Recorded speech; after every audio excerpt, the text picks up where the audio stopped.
Prazer estar com todos vocês aqui no segundo Pedometrics Brasil.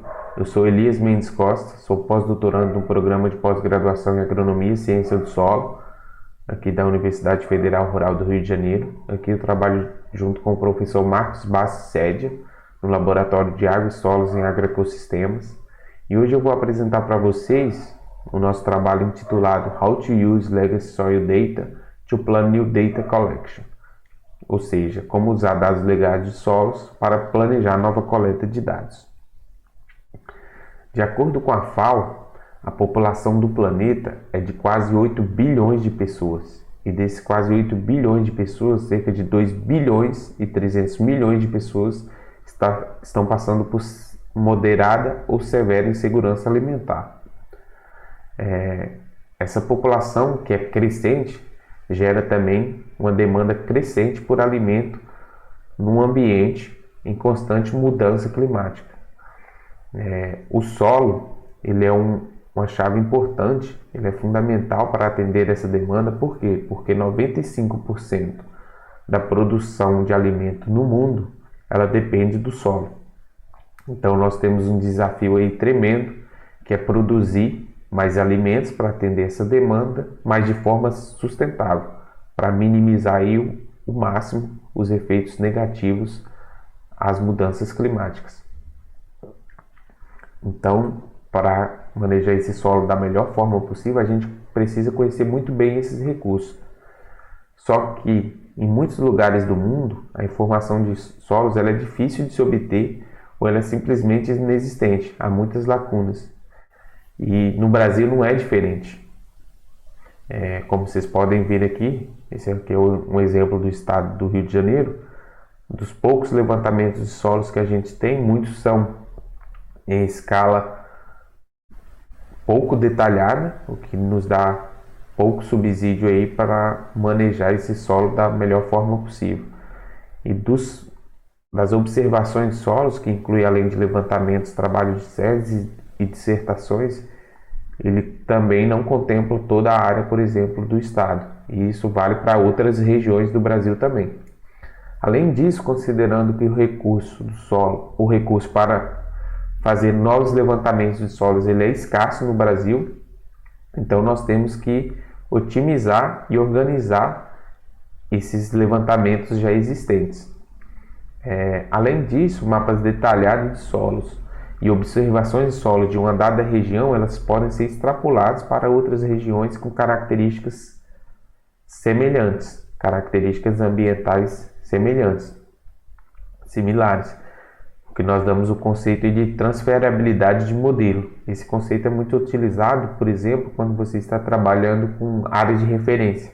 Você tem uma área que ela é mapeada em detalhe, e esse mapeamento em detalhe ele pode ser transportado, ele pode ser transferido para uma área maior, normalmente, com características semelhantes.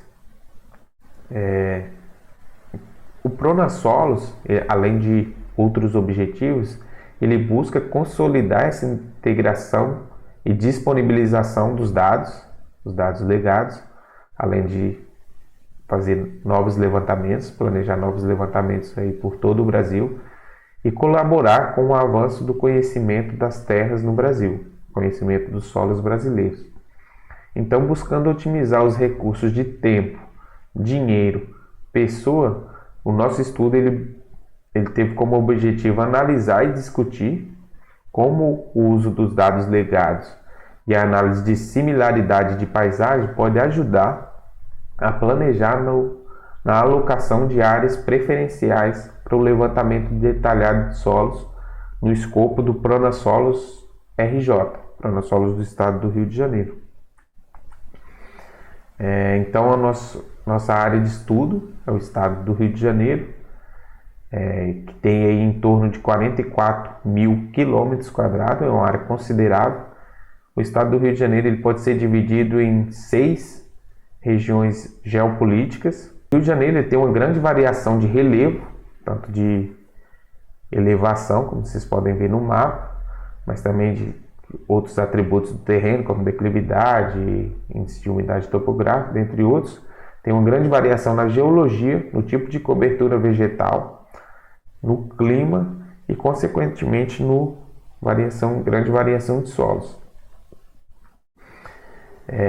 Então, como eu disse, o objetivo desse trabalho, a gente buscou levantar essas covariáveis do ambiente, que representam os fatores de formação do solo, e analisar a semelhança entre áreas de referência, que são levantamentos já realizados no estado, que são os nossos dados legados, a similaridade entre cada área dessa em representar todo o estado. Aqui, por exemplo, vocês podem ver que a área de Partido Alferes, ela é muito mais fácil para representar, muito melhor para representar o entorno dela aqui. Ao passo que a área do Progi, que é aqui no norte fluminense, ela representa muito melhor o entorno dela aqui do que, por exemplo, a região serrana. Isso porque o índice GOA, que é esse índice que mede a similaridade, ele é um índice que varia de 0 a 1. Então, quanto 0 seria o mais diferente possível, 1 o mais similar, mas no nosso caso aqui a gente está trabalhando com o índice de dissimilaridade, que é o inverso do índice GOA. Então, no nosso caso, as áreas mais claras são mais próximas de 0, as áreas em marrom mais escuro são mais próximas de 1. Nós fizemos isso para as várias áreas que estão disponíveis aí no GeoInfo, que é o portal da Embrapa Solos. Foram feitos levantamentos de solos. Nós tiramos a média dessas áreas, do índice GOA de todas essas áreas, e classificamos o índice. Aqui nós usamos como critério o valor de 0,12, então índices menor que 0,12 são consideradas áreas que são similares, na média são similares aos levantamentos já realizados no estado, e índice maior do que 0,12 são consideradas áreas aí dissimilares, ou seja, diferentes dos levantamentos das áreas que já foram feitos levantamentos de solos no estado do Rio de Janeiro. Como vocês podem ver aqui, por exemplo, nós temos as áreas de referência de Partido, Alferes, a área do Progi no norte fluminense, a área de Guapi, Macacu, de São Domingos aqui no noroeste fluminense, Silva Jardim, que é a parte de Baixadas, região serrana do Rio de Janeiro, e aqui do município do Rio de Janeiro. Então foi feita a média, foi feita a classificação do índice GOA, e esse índice GOA a gente conseguiu ver, tanto individualmente como cada área. Se parece, por exemplo, aqui a região de São Domingos representa muito bem a região noroeste do estado, mas representa muito pouco aqui a região serrana, representa pouco aqui a parte litorânea da região norte fluminense, muito pouco aqui a parte sul do estado. É importante destacar que essa parte aqui que faz divisa com o estado de Minas Gerais, que seria a região da Serra da Mantiqueira, foi pouco representada por todas as áreas de referência que nós usamos. E aí, como vocês podem ver pela classificação do índice GOA, as áreas que têm maior dissimilaridade foram as áreas aqui do sul do estado, a área central aqui do estado, do Rio de Janeiro, e áreas aqui algumas áreas aqui ao norte do estado. Então, como conclusão desse trabalho, a gente tem que o território do Rio de Janeiro ele não é satisfatoriamente coberto por mapas pedológicos numa escala, num nível de detalhe, para atender essa demanda atual e futura, para manejar o solo de forma sustentável, da melhor forma possível. A abordagem da área de referência, ela representa uma região através do índice GOA de similaridade. Ele pode economizar recursos de tempo, dinheiro e de pessoas. E considerando essas áreas que já foram mapeadas, esses dados legados de solos,